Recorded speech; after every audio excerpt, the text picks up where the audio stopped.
Musulmon musulmonning birodaridir.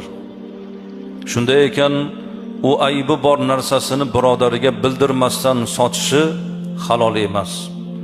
Faqatgina aybini aytib sotishi durust bo'ladi deb Imom Hokim rivoyatida Rasululloh aytibdilar. Aybini aytmasdan sotish bu halol emas.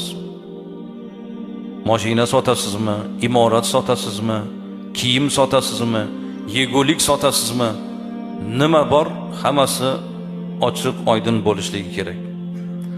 Bugungi kunda mana bozorlarda masalan 10 ta odam kartoshka sotadi. O'sha sotadiganlar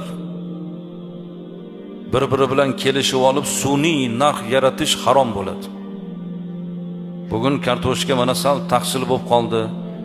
Sal ozgina ko'taraylik, 1000 so'mga ko'taraylik deb birgalashib sun'iy narxni yaratish, falon narxdan kam sotmaylar degan odam harom ishni qilgan bo'ladi. Mumkin emas. Sun'iy narx yaratish mumkin emas. Asosan sun'iy narxning yaralishiga kimlar sabab bo'ladi? Ehtikor qiladiganlar. Ya'ni mamlakatda taqchil bo'lib turgan bir mahsulotni sotib olib, saqlab, uni ko'tarilishini kutib, molni saqlab turish bu ehtikor deyiladi.